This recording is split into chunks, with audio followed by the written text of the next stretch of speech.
2000년 전에 하나님의 아버지께서 아들을 직접 여러분과 나하고 똑같이 육신이 있고 유대인으로 내려버리신 참된 뜻은 어디에 있나? 하나님 아버지의 참된 거룩한 뜻을 내가 알아야만이 아버지께서 나를 부르시는 그 음성을 올바로 들을 수 있다. 여러분에게 누차에 반복해서 말씀드리는 게 그겁니다. 그래서 내가 성경을 직접 읽어야 아버지께서 나를 부르시는 음성을 들을 수가 있다. 내 아들아 부르시잖아요. 내 말을 내 마음판에 간직하라. 하나님의 명령, 하나님의 약속, 이건 떨어질 수가 없어요. 명령이 있으면 약속이 있고 약속이 있으면 명령이 있어요. 그러니까 하나님의 아버지는 아무에게나 약속과 명령하시는 게 아니에요. 하나님의 아버지의 거룩하신 사랑의 생명 호흡으로 조성된 사람에게만 하나님의 아버지께서 약속하시고 명령하셨다. 그걸 깨달으면 내가 창세기 1장부터 2장, 3장을 읽어보면 자세히 읽어야죠. 한번 읽는 것으로 끝나면 안 됩니다. 내가 또 되새김질해보고 또 읽고 그러면 하나님의 아버지께서는 하나님의 아버지의 거룩하신 사랑의 생명의 호흡으로 조성된 사람에게만은 하나님께서 명령하시고 약속하셨다. 그 약속과 명령을 소홀히 생각하고 우습게 생각하고 마음판에 간직하지 않으면 결론적으로는 하나님의 동산에서 영생의 자리에서 쫓겨날 수밖에 없다. 그런 결론이거든요. 그러니까 창세기 4장부터 이제 하나님 동산에서 쫓겨난 이후에 아담과 이브가 어떤 삶을 살았나. 그 이후에 하나님의 아들이 오시기까지 어떤 삶이 인간에게 주어졌나. 내가 자세히 읽어야 되죠. 그러니까 하나님의 아들이 오셔서 행하신 일들이 뭐냐. 하나님의 아버지 집으로 가는 직선길을 열어놓으셨다. 직선길. 하나님의 아버지 앞에 가는 길은 삐뚤어진 길도 있어요. 삐뚤어진 길은 잘못된 길이에요. 그 삐뚤어진 길을 바로잡기 위해서 오셨다. 그래서 유대인인데 유대교에서 행하는 그런 의식은 표면적인 거란 말이에요. 그러니까 뭐 성막에 들어가고 성막에서 또 뭐 제사 지내고 그거 그대로잖아요. 광야를 통과할 때는 뭐냐? 이동식 집이다. 타버네클. 이동식 집이었는데 이제는 다윗 때 하나님의 거룩하신 법궤가 들어있는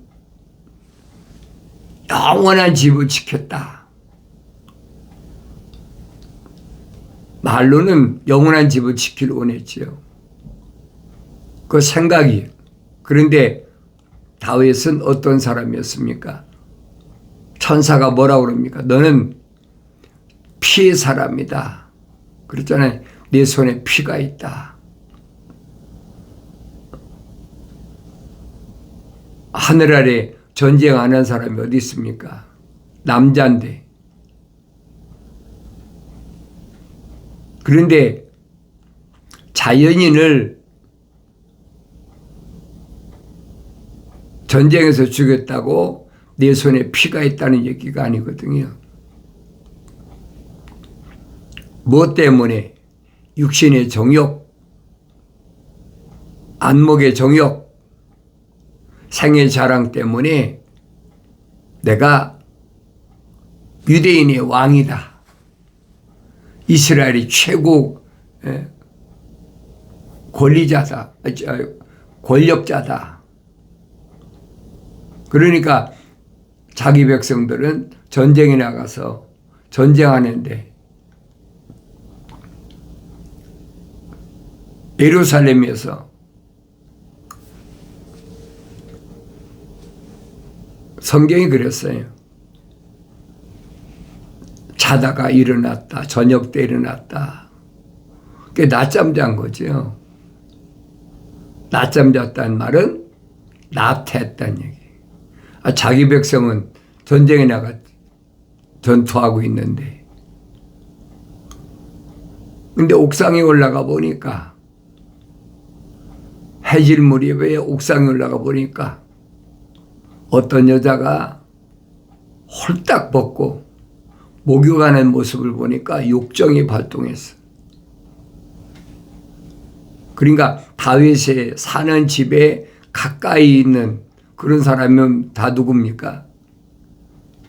일반 사람은 못 살잖아요. 다 다윗에게 충성하는 신하들이죠.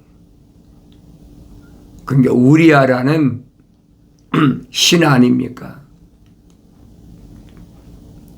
근데 우리아의 아내가 바세바가 이제 경수가 끝나가지고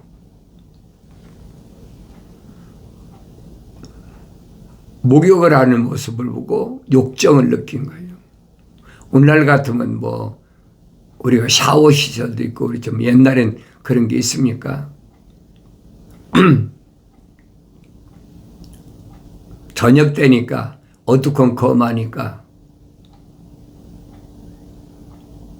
그러니까 그 모습을 보고 욕정을 느껴가지고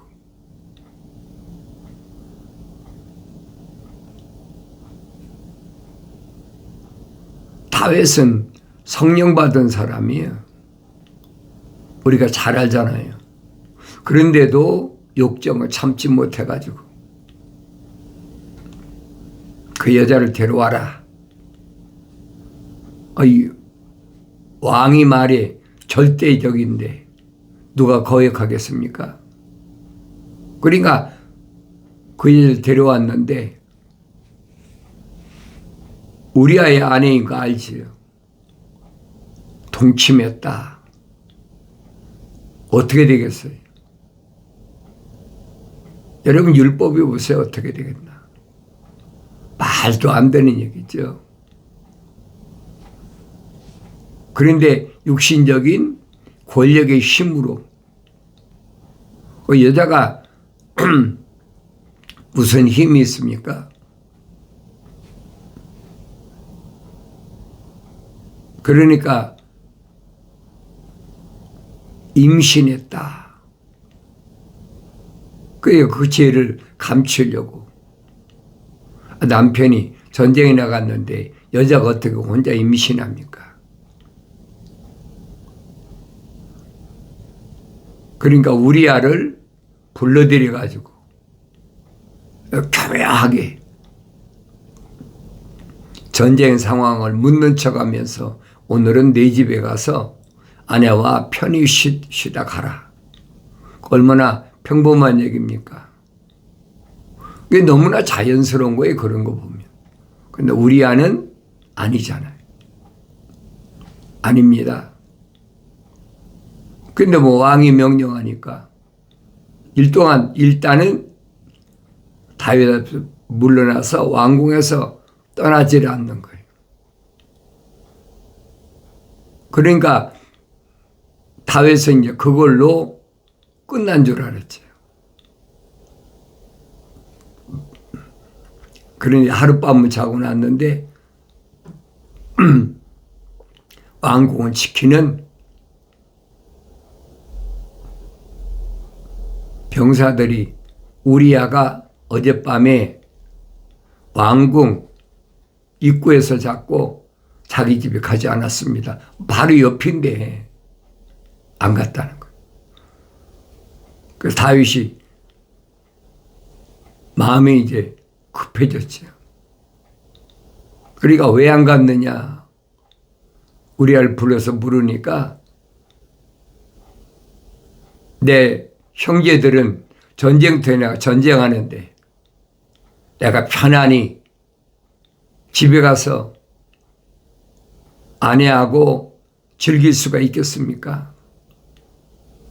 그 충직한 마음을 다윗이 알아야 되는데 자기가 범한 죄 때문에 오히려 우리아에게 편지를 써주지 않습니까? 사령관에게 편지를 써주는데 그게 살인 교사예요. 그러니까 내가 이런 내용들을 읽으면서 올바로 깨달아야 된다는 거예요. 죽이는 방법까지 자세히 설명해 줬어요. 왜? 자기가 전쟁해 봤으니까 너무나 잘 알거든요. 잘하니까 그런 방법을 오히려 전쟁에 사령관에게 편지를 써주고, 그리고 우리아는 전쟁에 나갔다가 최전방에 나갔다가 우리아 혼자 나갔겠습니까? 같은 사람 동료들이 같이 나갔지. 그런데 그 사람들만 나누고 우리아를 중심에 나누고 다 후퇴해버렸어. 그 죽이는 거죠. 그래서 죽었다. 그 사령관이 보고하잖아요. 우리아가 죽었습니다. 우리아뿐 아니라 거기 있는 같이 갔던 병사 다 죽었습니다. 이게 피의 사람이라는 거예요. 내 손에 피가 있기 때문에 하나님의 전을 너는 칠 수가 없다. 이런 말씀을 내가 올바로 깨달아야 돼요. 그러니까 이제는 마음 놓고 우리아의 아내를 자기 아내로 삼아버리잖아요. 그걸 누가 얘기합니까? 나단 선지가 비유로 말하지 않습니까? 한 마리 양을 채갔다.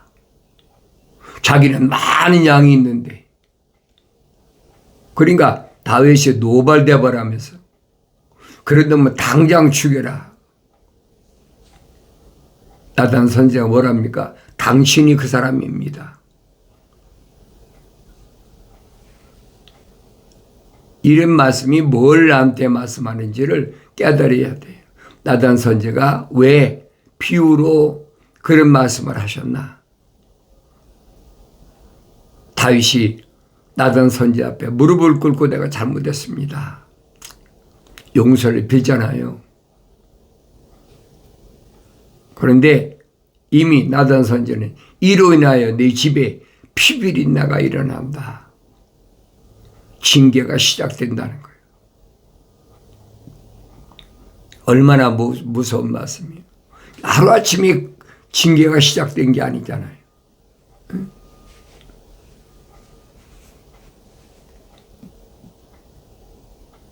내가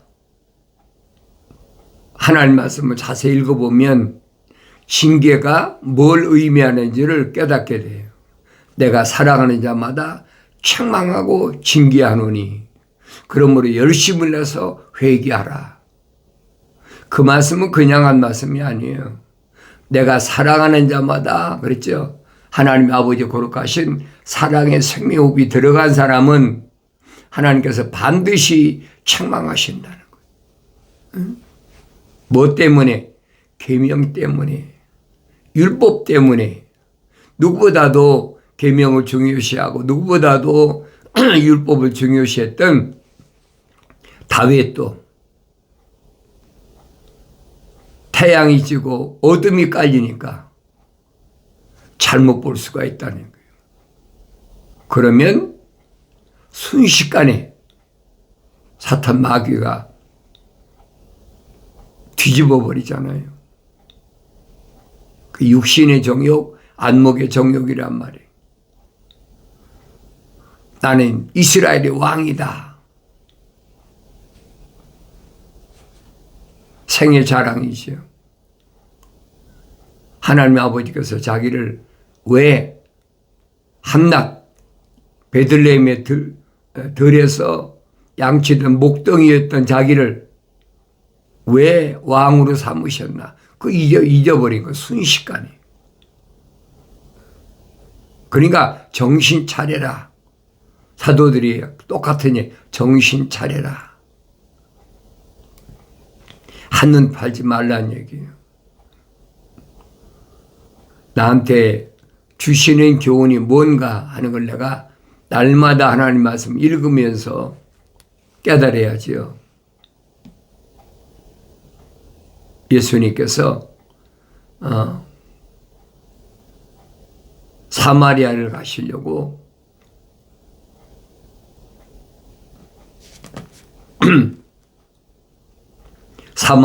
유다를 떠나서 갈릴리로 가시려면 사마리아를 거쳐야 된다.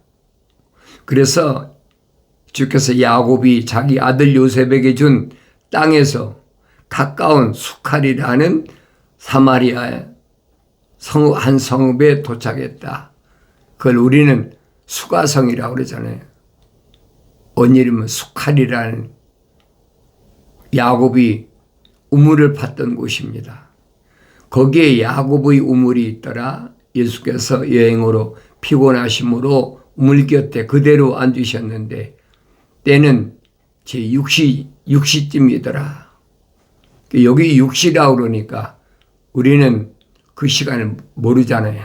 한낮이란 말이에요. 한낮. 한 사마리아 여인이 물을 기르러 왔는데 예수께서 그녀에게 말씀하시기를 마실 물을 좀 달라고 하시더라. 이는 그의 제자들이 음식을 사기 위하여 성읍으로 갔습니다. 그때 사마리아 여인이 주께 말씀드리기를 유대인인 당신이 어떻게 사마리아의 여인인 나에게 마실 물을 달라고 하시냐이까라고 하니 이는 유대인들이 사마리아인들과는 교제가 없기 때문이더라. 목마른 사람이 한 물 좀 달라는 거 당연한 얘기 아닙니까? 예수께서 대답하여 그녀에게 말씀하실 만일 네가 하나님의 선물을 알고 또 마실 물을 좀 달라고 너에게 말하니가 누구인 줄 알았더라면 그에게 구하였을 것이요 그는 너에게 생수를 주었으리라고 하시니 너한테 물을 달라는 사람이 신분이 누군 줄 알아? 내가 알았다면 나에게 생수를 주시옵소서 했을 거라는 거예요. 그 여인이 주께 말씀드리기를 주여 당신은 물 기를 그릇도 없고 이 우물이 깊은데 어디서 그 생수를 얻겠나이까? 우리 조상 야곱이 이 물을 우리에게 주었고 또 그와 그의 자손들과 가축들이 여기서 마셨는데 당신이 야곱보다 더 위대하시나이까? 라고 하니라. 예수께서 대답하여 그녀에게 말씀하시기를 이 물을 마시는 사람은 누구든지 다시 목마르려니와 내가 주는 물을 마시는 사람은 누구든지 영원히 목마르지 아니하리라. 그러나 내가 그에게 주는 물은 그 사람 안에서 영원한 생명으로 솟아오르는 샘물이 되리라고 하시니라. 여인이 하는 말은 그 물은 뭐 육신적인 물이란 말이에요. 육신이 피곤하니까 육신이 마실 물 좀 달라고 그랬는데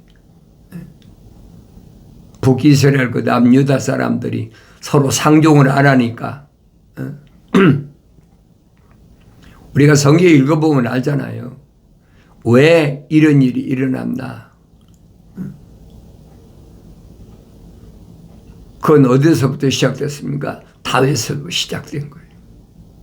다윗의 왕조가 왜 무너졌나? 다윗 때 무너졌습니까?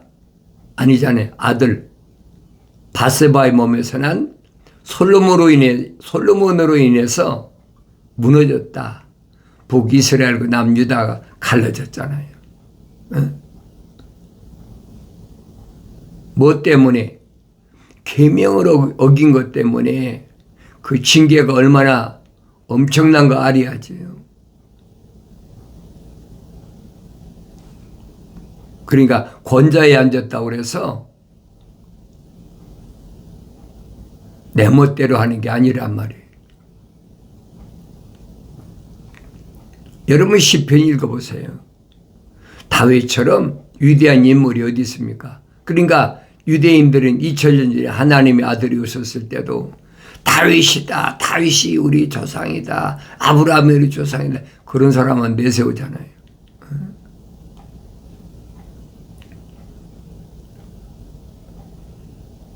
내가 주는 물을 마시는 사람 누구든지 영원히 목마르지 아니하리라. 그렇잖아요. 그러나 내가 그에게 주는 물은 그 사람 안에서 영원한 생명으로 솟아오르는 샘물이 되리라고 하십니다. 그 여인이 주께 말씀드릴 주여 그 물을 나에게도 주셔서 내가 목마르지도 아니하고 여기 물을 길어 오지도 않게 하옵소서. 이 여인은 표면적인 육신이 목마르지 않는 것으로 그렇게밖에 안 들리는 거예요. 하나님의 아들은 내면적인 말씀을 하셨는데 알아듣지 못한다.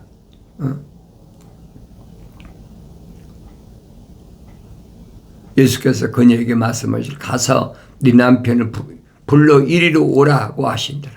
그 여인이 대답하여 말하기를 나에게는 남편이 없나이다라고 하니 예수께서 그녀에게 말씀하실 나에게는 남편이 없나이다라고 한 네 말이 옳도다. 너에게는 5명의 남편이 있었으며 또 지금 있는 자도 네 남편이 아니므로 네가 이 점에 관하여 참말을 하였도다. 하나님의 아들을 속인다? 어떻게 속이겠어요? 환히 들여다보는데 수가성 여인이 알았습니까? 평범한 사람, 외모로는 평범한 사람으로 보일 수밖에 없죠. 한낮에 뜨거울 때 사람들의 낮을 피해서 물을 길러 온 여자인데 그렇게밖에 더 보입니까? 하나님의 아들은 안 보이죠. 네 남편 데려와. 너 옛날 육신적으로 만족을 채우지 못해서 남편이 5이나 있었잖아. 그리고 6째 있는 지금 내가 사는 남자도 내 남편이 아니야. 그러니 내 말이 맞았어. 수가성년이 얼마나 기절초풍할 일입니까? 자기 과거를 다 한눈에 꿰뚫어 보잖아요. 여인이 주께 말씀드리길 주여 당신이 선지하신 것을 내가 아나이다. 우리 조상 이 산에서 경배를 드렸는데 당신들은 경배드려야 할 곳이 예루살렘이 있다고 말하나이다라고 하니 예수께서 그녀에게 말씀하시길 여인아 나를 믿으라. 너희가 이 산에서나 예루살렘에서도 아버지께 경배하지 않을 그때가 오리라. 너희가 알지 못하는 것을 경배하고 우리가 경배하는 것을 아노니 이는 구원이 유대인에게서 나오기 때문이라. 그러나 참된 경배자들이 아버지께 영과 진리로 경배드릴 때가 오나니 바로 지금이라. 이는 아버지께서 자기에게 경배드리는 그런 자들을 찾으심이라. 하나님은 한 영이시니 그분께 경배드리는 자들은 영과 진리로 경배드려야만 하리라. 얼마나 정확히 말씀하세요. 북이스라엘은 그리심산에서 경배 예배 드려야 된다고 그러는데 남유다는 예루살렘에서 드려야 된다. 그런데 하나님의 아들은 그게 아니시잖아요. 누구든지 하나님께 예배 드릴 때는 남유다나 북이스라엘이나 그게 문제가 아니에요. 지정학적으로 장소가 문제가 아니라는 거예요. 참된 경배자들, 참된 하나님과의 만남, 그 영과 진리로 경배드릴 때가 오나니 바로 지금이라. 하나님의 아들이 중보자이시니까, 죄를 살아오셨으니까 지금이 바로 하나님 아버지를 만날 때다. 예배란 말은 하나님 아버지를 만난다는 얘기예요. 참된 예배의 의미를 설명해 주고 있잖아요. 하늘 아래 종교는 어떤 장소를 지정해 놓고 여기 와서 예배 드려야 된다. 그 유대인들이 북이스라엘 남유다나 똑같아요. 근데 하나님의 아들은 아니라고 그러더라고요. 장소가 문제가 아니고 시간이 문제가 아니고 그 사람이 성령 받았느냐 안 받았느냐, 그 영과 그랬죠. 성령 받아야 영적인 존재가 되잖아요. 진리로 하나님의 아들이 내가 길이요 진리요 그랬잖아요. 참이란 말이에요. 아버지께로 가는, 아버지 집으로 가는 참된 길이라는 거예요. 다른 길은 없어요. 다른 길은 다 삐뚤어진 거, 방향이 삐뚤어졌어요. 하나님 이름 팔고 하나님의 아들 이름 팔고 하지요. 그런데 삐뚤어졌단 말이에요. 영과 진리로 경배드릴 때가 오나니 바로 지금이라. 아버지께서 자기에게 경배드린 그런 자들을 찾으시나니 하나님은 한 영이시니 그분께 경배드린 자들은 영과 진리로 경배드려야만 하리라고 하시니라. 정확히 말씀하시잖아요. 참된 예배가 뭐냐? 성령 받은 사람이 하나님과 하나님께 예배가 된다. 하나님과 만남이 된다. 얼마나 정확히 말씀하세요. 그 성령은 누가 받습니까? 성령은 내가 원한다고 받습니까? 받을 수가 없는 거지요. 성령은 사도 바울이 설명하잖아요. 자연인은 성령의 일들을 받아들이지 않는다. 받아들인다면 뭐가 잘못된 거예요? 받아들일 수 없는 것이 그게 지극히 정상이란 말이에요. 수가성 여인은 육신적으로는 그렇게 허물이 많아도 안에는 하나님 아버지 거룩하신 사랑의 생명의 호흡으로 조성됐다는 거예요. 그러니까 진리, 거짓말하지 말고 과거 숨기려고 하지 말고 고백과 자백하는 사도들이 똑같은 얘기잖아요. 고백과 자백하라. 하나님과 만나게 된다. 그 요한복음에서 뭐래요? 생수는 거룩한 백성이 받을 성령, 배에서 흐르는 성령을 말씀하신 것이다. 나의 책망은 듣고 돌이키라.